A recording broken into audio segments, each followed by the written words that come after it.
Le tourisme en Drôme est en plein essor. Ce développement ouvre de nouvelles opportunités de formation, d'emploi permanent ou saisonnier. Nous vous proposons de découvrir la variété de ces métiers autour de Montélimar. Suivez le guide. Pouvez-vous nous parler du tourisme en Drôme? Tout à fait, parce que la Drôme est un département qui est de plus en plus connu et qui mérite d'être connu. En fait, on est quand même passé en quelques années du 42e département touristique national à la 36e position.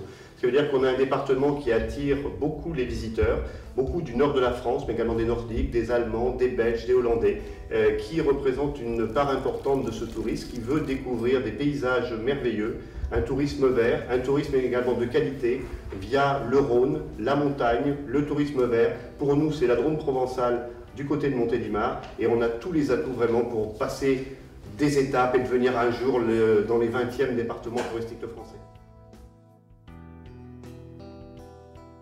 Quels sont les sites les plus visités? Alors, la Drôme dispose de sites très importants qui sont à la fois des sites culturels et également des sites de loisirs.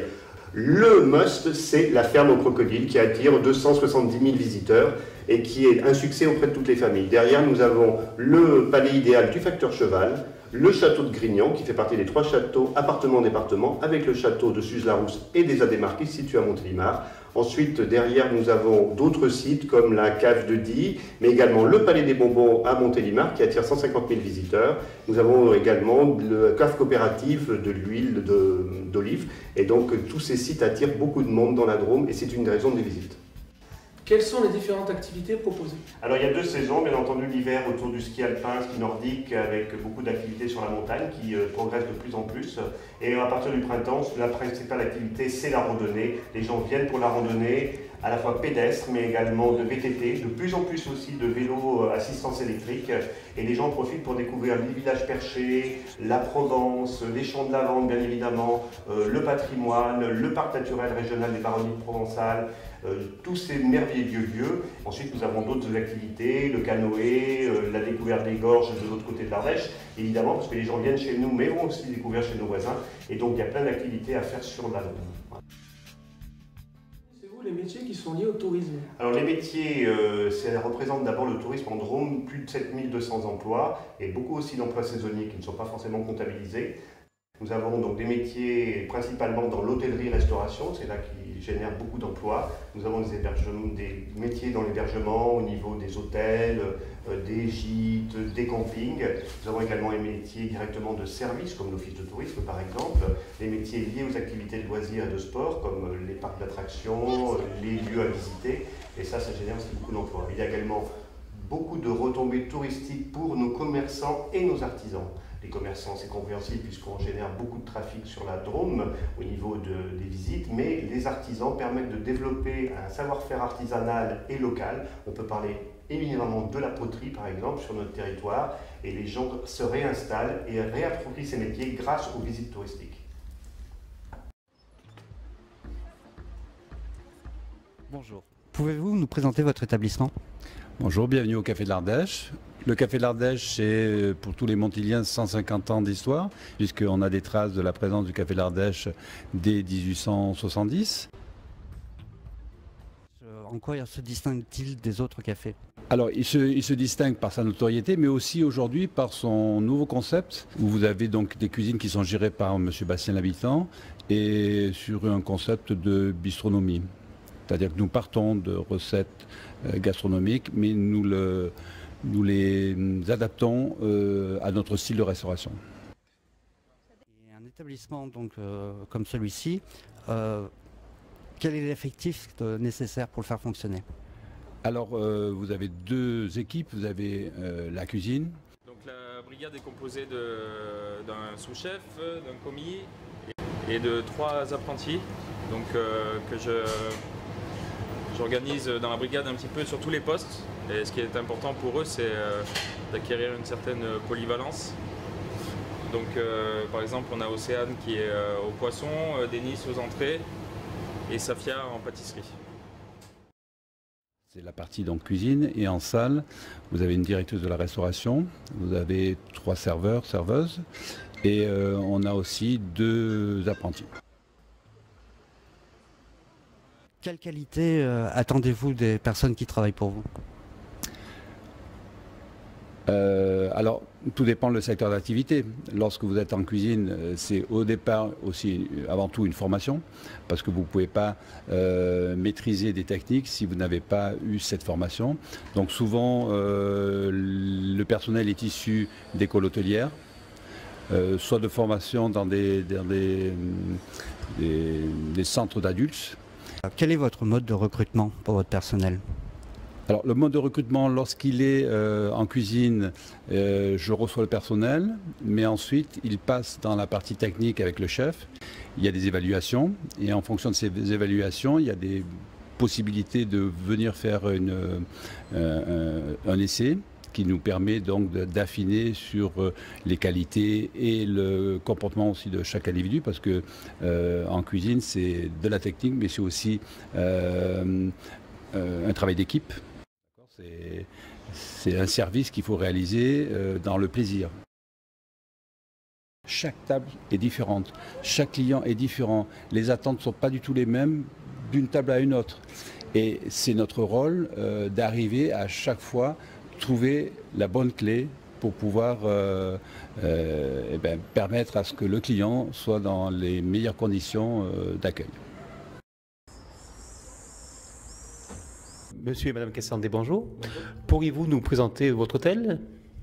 Alors notre hôtel, c'est un petit hôtel dit familial. Il est composé de 16 chambres. Nous sommes un établissement classé 2 étoiles. On se trouve sur les allées provençales, donc on est vraiment plein centre-ville de Montélimar. Quel type de personnel vous recherchez pendant ces périodes de pointe ou tout le long de l'année? Alors nous, on recrute toujours une personne en emploi saisonnier des environs du mois de mars à la mi-octobre.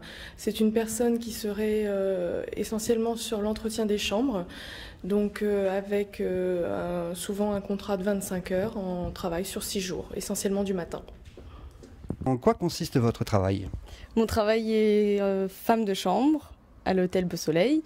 Ça consiste à faire le ménage, les chambres, pour que le client s'y sente bien et se sente un peu comme chez lui. Et d'après vous, quelles sont les compétences nécessaires pour ce travail? Il faut de la régularité dans le travail, un peu aussi de rapidité car les prochains clients arrivent vers 15 heures. Avez-vous besoin d'une formation particulière? Non, mais là je suis en train de faire mon bac pro ARCU, accueil clientèle relationnel usager, pour après, par la suite, essayer de travailler dans un hôtel. Enfin, du moins, comment avez-vous obtenu votre apprentissage? J'ai commencé par venir ici pour faire un stage et mon stage s'est très bien passé. Et après, j'ai discuté avec Katia, la responsable, et on a signé mon contrat. Vous ne demandez pas automatiquement un personnel diplômé, mais plus un savoir-faire et un savoir-être, c'est ça? Tout à fait. Le savoir-être est très important. Là, on a l'occasion d'avoir Patricia avec nous cette année et pour sa 2e année. Et sincèrement, il faut des personnes comme elle, souriantes, agréables et disponibles. Dans ce métier, quelles sont d'après vous les compétences nécessaires? Alors dans ce métier, il faut être discret, il faut être dynamique, il faut être, on va dire, flexible aussi, organisé et on va dire aussi polyvalent.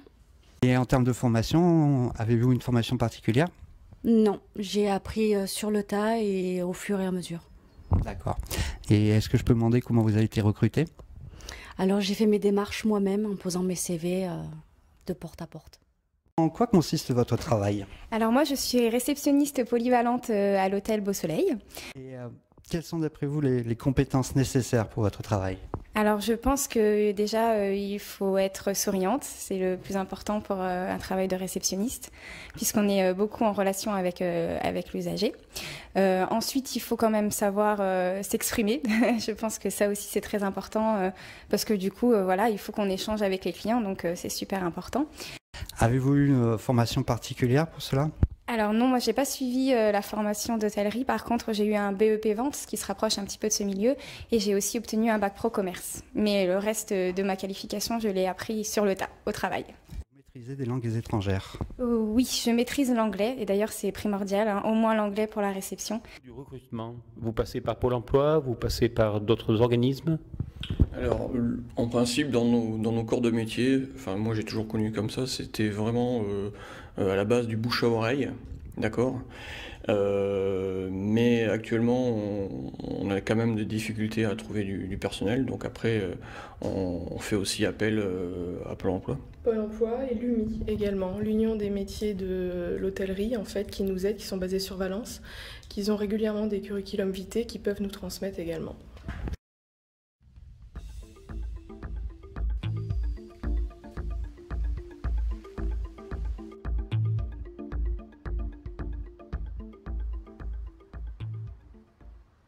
Pouvez-vous nous présenter votre établissement? Oui, avec plaisir. Donc, mon établissement est le camping de Lublan, situé à Rochemort, à côté de la commune de Montélimar. C'est un hôtel de plein air, ouvert toute l'année, où l'on accueille aussi bien des gens en transit vers le sud de la France, que des gens qui viennent en vacances dans notre région. Quels sont les différents postes? Il y a tout un domaine de compétences au niveau de l'entretien du site. Si bien entretien jardin, électrique, plomberie ou autre. Après, il y a un autre poste commercial et accueil pour toute la partie secrétariat, démarche commerciale, accueil du client et bien entendu un autre poste qui est très important vu qu'on est un hôtel de plein air, on a également un bar et un restaurant, donc la partie hôtellerie. Tous les postes d'hôtellerie sont concernés dans les métiers du camping. Quelles sont les qualités demandées? Alors en tout, la première qualité demandée c'est la conscience professionnelle car c'est un travail d'équipe. L'empathie pour pouvoir accueillir les clients et être à leur écoute. Et également un charisme qui va avec votre personnalité de manière à pouvoir faire front à ce métier. Quel est votre mode de recrutement? Alors les modes de recrutement sont divers, autant directs que indirects. Dans les modes de recrutement directs, ce que je veux dire, ce sont les gens qui viennent spontanément déposer un CV, ce que nous aimons beaucoup dans le milieu de l'hôtellerie et de la restauration, car ça démontre chez la personne certaines qualités que nous recherchons. Et un mode de recrutement indirect, par CV présenté par la NPE ou agent d'intérim. Sur ce mode de recrutement, nous allons faire très attention à des choses comme la photo par exemple. Nous sommes dans un métier d'accueil de plein air pour les vacances. Donc nous allons plutôt chercher des gens avec une allure décontractée, sympathique et avenant que des gens qui ont l'air d'aller travailler dans un bureau. Voilà. Quels sont les différents types de contrats proposés? Alors les différents types de contrats proposés sont essentiellement des contrats saisonniers pour l'été, plutôt que les contrats CDI, car nous sommes les 90% des campings des activités saisonnières. Bien entendu, dans chaque camping, il y a toujours un poste ou deux CDI, mais qui sont des postes de gérance ou d'entretien à l'année.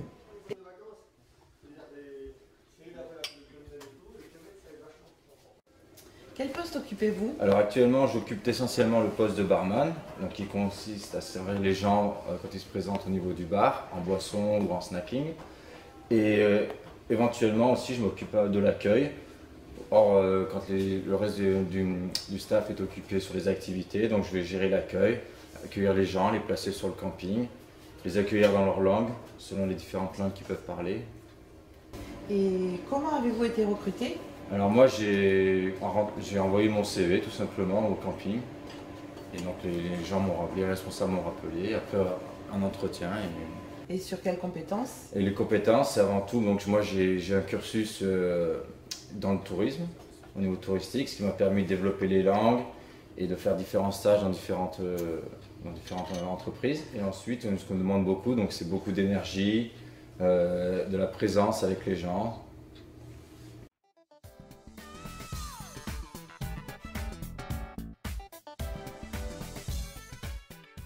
Je suis gérant de cette base avec mes deux grands frères. On a monté ça tous les trois il y a 2 ans. Donc voilà, nous on est un peu plus dans...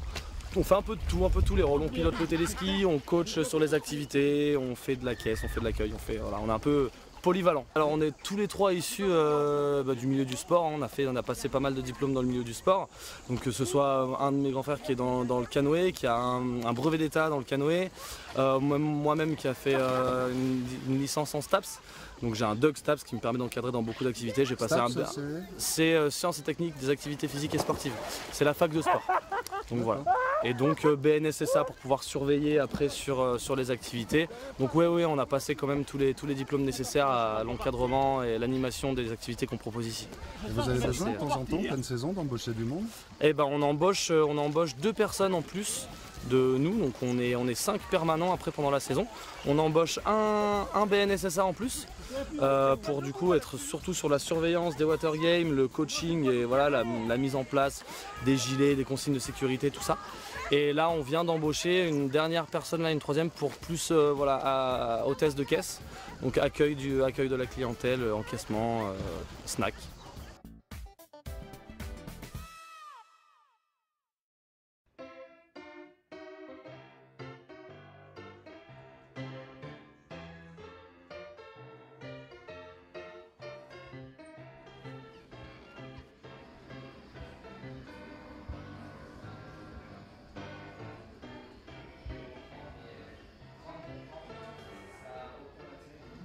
Pouvez-vous nous présenter votre établissement? Alors le Palais des Bonbons a été créé donc en 2005, en juin 2005. Historiquement, c'était un site qui était dédié uniquement aux bonbons et aux nougats. Et on s'est aperçu au fil des ans que le bonbon, c'est un souvenir d'enfance, c'est un souvenir qu'on a tous. Et de ce fait, il a été rajouté différents musées, ce qui fait que maintenant on est sur une thématique enfance-souvenir, avec donc les musées qui se sont additionnés d'année en année, la Maison des Jouets, le village de Santon, le musée de la Nationale 7, le monde des poupées, etc., etc. Donc on est vraiment sur une thématique enfance et souvenirs. On est à l'heure actuelle le 4e site touristique de la Drôme, on fait 140 000 entrées. Quel poste occupez-vous? Ici, je suis responsable commercial et communication, donc je m'occupe en fait de tout ce qui est le commercial, la communication. Chaque fois qu'on voit un petit peu le Palais des Bonbons à l'extérieur, on va dire, je suis un peu derrière. Comment avez-vous été recruté? J'ai été recruté, j'ai été candidat en fait dans une agence d'intérim qui m'a placé une semaine ici. Après, j'ai fait 1 mois à l'essai et à la suite de quoi j'ai signé mon contrat au Palais des Bonbons. Avez-vous suivi une formation? J'ai suivi une formation, j'ai un bac plus 5 en économie du sport et du tourisme, d'où le poste ici, sachant qu'après la formation la plus importante c'est quand même celle qui est faite ici en interne sur le terrain. Et quels sont les différents postes occupés? Au niveau des postes, donc vous avez un poste de direction, naturellement, pour piloter un petit peu le tout. Ensuite, vous avez des polyvalents, donc des personnes qui vont être soit aux accueils des différentes structures, en boutique également. Vous avez moi-même en tant que commercial et vous avez une personne qui s'occupe de tout ce qui est maintenance au niveau du site, changer une ampoule, etc., etc. Est-ce que vous prenez des contrats saisonniers? Alors on prend des contrats saisonniers uniquement l'été, puisqu'on a un pic de fréquentation qui est quand même très costaud. Donc on prend des postes saisonniers sur l'accueil, la boutique et les structures de jeux indoor pour les enfants. On prend entre 2, 3, voire 4 saisonniers en fonction de l'activité. Et quelles sont les qualités demandées? Principale qualité, bonjour, au revoir, merci et le sourire. Puisque c'est un métier, on est toujours au contact de clients, c'est la principale qualité demandée. Bonjour. Bonjour. Pouvez-vous nous présenter votre établissement? La ferme au crocodile, donc c'est un établissement qui a ouvert en 1994. C'est un établissement qui est situé à Pierre-Latte, sur une surface qui a commencé avec 8000 m² et ensuite on a ajouté des extensions, donc maintenant on en est rendu à 12 000 m². À ce jour, on fait 300 000 visiteurs à l'année. Quel est l'effectif pour faire fonctionner un tel établissement? Alors à l'année, on est 23 personnes et on double même un peu plus. On est entre 50 et 51 en pleine saison. Quels sont les différents postes occupés? Alors on a tout ce qui est administratif, comptabilité, attaché de direction, communication, commercial. Et après on a des postes sur le terrain, donc on a un responsable boutique avec des salariés sous ses ordres, responsable snack qui a des salariés aussi, la serre puisqu'on a un gros effectif en serre avec tous nos guides, et ensuite tout le côté animalier, soigneur animalier, avec un responsable également. Quels sont les différents types de contrats proposés? Alors, sur les 23 dont je vous parle, ça ce sont que des CDI. Après, on a des CDD saisonniers, longs saisonniers et courts saisonniers. Les longs saisonniers sont les postes qui arrivent d'avril et qui restent jusqu'au mois de novembre, en gros. Et les courts saisonniers, c'est vraiment juillet, août, Et si vraiment la saison a été excellente, on arrive à prolonger un petit peu. Et quel est votre mode de recrutement? Alors, mode de recrutement, c'est beaucoup de bouche à oreille, beaucoup de candidatures spontanées, parce que dans le tourisme, ça marche comme ça aussi. Et ensuite, quand on a besoin, on fait des salons aussi, des forums, forum job saisonnier, et donc on passe des annonces. Bonjour, vous êtes guide, pouvez-vous nous expliquer votre travail? Oui, bonjour, alors je m'appelle Céline, guide à la ferme au crocodile. Alors notre travail consiste en fait à accueillir et renseigner les visiteurs, faire en sorte que leur visite se passe au mieux, qu'ils soient contents, de leur apprendre plein de choses sur nos animaux. Et puis on a la chance de faire diverses animations, c'est vraiment très varié. Des animations pour le public, mais aussi les groupes scolaires, des visites guidées.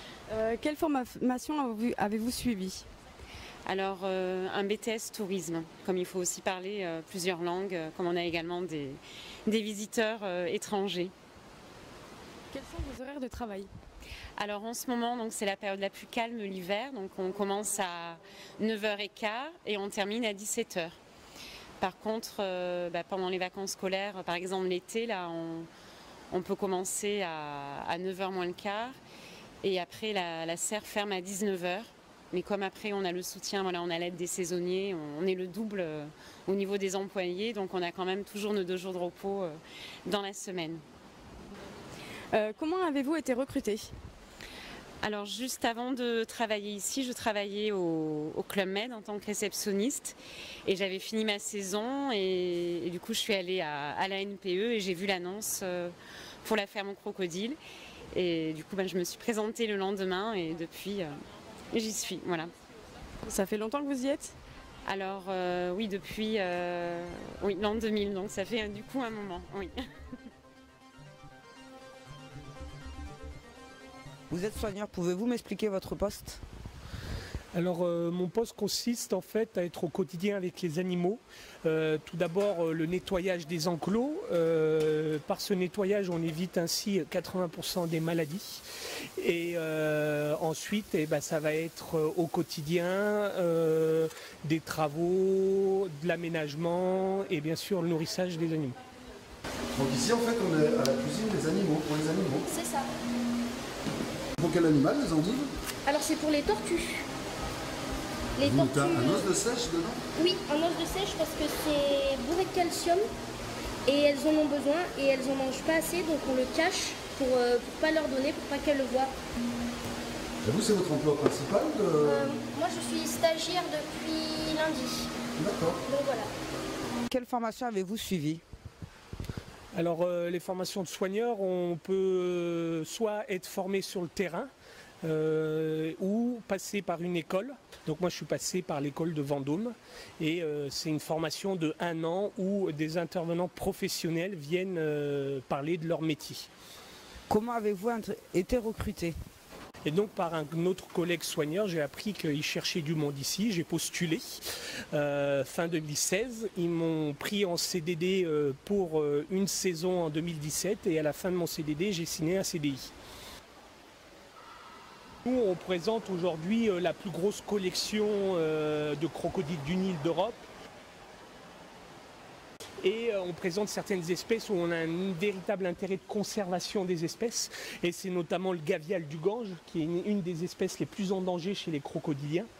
Et on est les seuls à présenter la localité du Népal dans le monde. Pour accéder à certains métiers du tourisme, des formations sont nécessaires. Nous vous proposons d'en découvrir quelques-unes. Bonjour, pouvez-vous nous présenter votre structure? Bonjour, donc nous sommes STAJ, Service technique pour les activités de jeunesse, une association. Quelle formation proposez-vous dans ce cadre? Donc principalement voilà, la formation BAFA-BAFD, donc le BAFA, brevet d'aptitude aux fonctions d'animateur. Donc c'est un brevet qui dépend du ministère Jeunesse et Sport, voilà, qui permet de travailler dans l'animation socioculturelle en tant qu'animateur ou animatrice. Et quel est votre public? Donc pour passer le BAFA, il faut avoir au moins 17 ans Après, il n'y a pas de limite d'âge supérieur. Donc on a beaucoup de jeunes qui vont passer le BAFA pour pouvoir travailler pendant leurs vacances, voilà, principalement, mais aussi des gens qui sont en recherche d'emploi ou qui veulent se réorienter et qui souhaitent faire de l'animation. Comment se passe la formation BAFA ? Pour la formation BAFA, en réalité, il faut passer 3 étapes. Donc la première étape, c'est ce qu'on appelle une formation générale, qui est une formation théorique, qui permet en fait aux stagiaires pendant 8 jours de découvrir tous les fondamentaux de l'animation, c'est-à-dire le rôle de l'animateur, la connaissance de l'enfant, et puis le montage de projet, comment monter un projet d'animation en direction d'enfants. La deuxième étape, c'est une étape qui est pratique, c'est un stage pratique, et là le candidat va lui travailler dans un centre aéré, dans une colonie de vacances, pendant au moins 14 jours minimum, pour pouvoir justement mettre en pratique ce qu'il a vu pendant la partie théorique. Et la troisième et dernière étape, c'est ce qu'on appelle un approfondissement. Donc là, ça dure 6 jours. Et pendant cet approfondissement, c'est l'idée de développer une thématique. Donc il y a différentes thématiques qui sont proposées tout au long de l'année sur ces approfondissements pour approfondir ses connaissances, par exemple sur la petite enfance, sur la construction de grands jeux, sur comment monter une animation nature, etc., etc. Quels sont les débouchés, s'il vous plaît, pour les formations ? Alors, en ce qui concerne la formation BAFA, donc les débouchés, c'est principalement dans l'animation pour devenir animateur.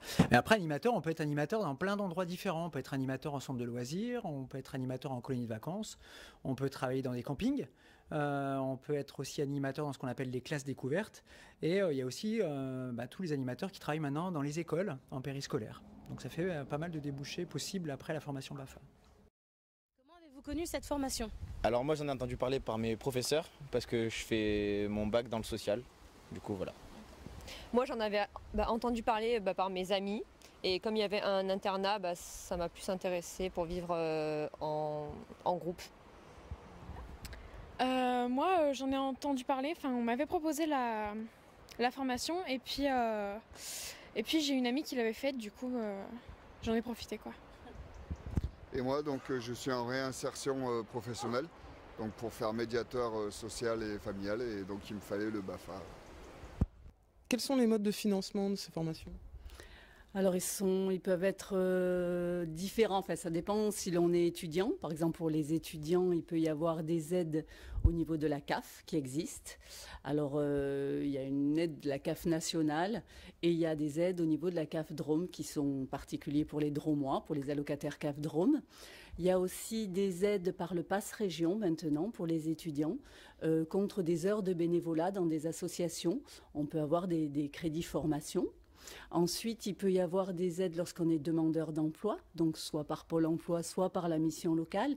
Quels sont vos projets professionnels après cette formation? Alors moi je passe la formation pour mon futur métier d'animateur socioculturel. D'accord. Donc moi ça serait plutôt pour travailler pendant les vacances scolaires dans les colonies. Voilà. Moi aussi je pensais à la colonie mais aussi à l'accueil de loisirs ou à l'accueil jeune. Tous les âges me conviendraient quoi. C'est pour poursuivre ma formation de médiation sociale et quartier. Bonjour, pouvez-vous me présenter votre structure? Oui, alors le Greta Vivarais Provence est un organisme de formation. Nous sommes présents sur l'Ardèche et sur la Drôme. Nous avons donc un centre de formation à Vals-les-Bains. Ici, le EP en fait partie, le dispositif en fait partie. Et nous sommes également présents sur la Drôme à Montélimar, Nyons-Pierre-Latte. L'entreprise d'entraînement pédagogique est née en 2012 à l'initiative de la région. C'est un dispositif qui est géré par le Greta Vivarais Provence et la CCI Ardèche. Et la particularité, c'est que ici, les stagiaires apprennent en faisant.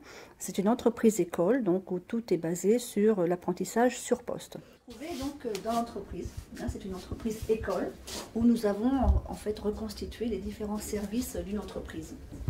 Donc ici, par exemple, vous avez le service accueil. Là, le service, donc, ils sont en train de travailler commercial, puis le service production touristique, et on trouvera ensuite le service comptable et administratif. Quelles sont les différentes formations proposées autour du tourisme ? Alors, nous ne formons pas qu'au tourisme, nous formons donc aux fonctions transversales de l'entreprise. Donc, nous préparons des personnes sur les métiers de la comptabilité, du secrétariat, du RH, de la paye, de l'accueil, du commercial et aussi, en effet, du tourisme, puisque nous préparons 3 titres dans le tourisme aujourd'hui avec le Greta. Une partie se fait ici, donc c'est le titre professionnel d'accompagnateur tourisme. Et 2 autres formations en tourisme ont lieu, mais au Greta Vivarais-Provence à Vals-les-Bains, en tant que chargé d'accueil de tourisme, puis responsable de coordination touristique territoriale du territoire. Quelles sont les conditions d'admission? Nous accueillons des personnes qui sont envoyées par les prescripteurs, qu'on appelle donc Pôle emploi, Mission locale, CIDFF, Cap emploi également, ou autres. Et puis les personnes passent des tests de positionnement et ont un entretien dit d'embauche avec moi, comme si c'était une entreprise réelle. Et pouvez-vous nous parler des moyens de financement? Oui, alors différents types de financement existent. Soit les personnes donc, peuvent bénéficier d'un financement région, ou bien ce peut être des financements Pôle emploi. Et quels sont les débouchés, s'il vous plaît? Alors, nous sommes sur un bassin d'emploi quand même assez tourné vers le tourisme, puisque nous sommes une région très touristique. Donc, en ce qui concerne tant les accompagnateurs tourisme, les chargés d'accueil, leur particulièrement ceux-là, sont amenés à travailler dans des structures comme les offices de tourisme, les sites touristiques, les structures d'hébergement. Quelles sont vos motivations et votre projet professionnel après cette formation? Moi, je suis chef d'entreprise dans le domaine justement du tourisme, mais j'ai pas de diplôme dans ce milieu-là. Et c'est pour compléter en fait mon entreprise par rapport à la conception de séjour, etc. Il y a des règles à respecter. Donc ça permettait avec la formation de les apprendre et d'être bien formé dans ce domaine-là. Alors moi je suis rentré dans cette formation donc, en concepteur accompagnateur tourisme. Derrière je voudrais vraiment réussir à atteindre un poste d'accompagnateur touristique. Et donc je suis venu dans cette formation afin d'apprendre vraiment le métier. Et le système de l'EEP m'a vraiment parlé tout de suite puisque c'est donc en faisant ici directement qu'on apprend le métier. Et donc ça permet vraiment d'avoir une application directe tout de suite de ce qu'on apprend, une mise en œuvre. Et donc ça permet tout de suite de comprendre plus le milieu professionnel et non pas de débarquer dans un endroit nouveau tout de suite. Et il y a également plus tard des situations de stage qui vont arriver en périodes différentes où je pense qu'on va pouvoir s'intégrer rapidement au sein des entreprises.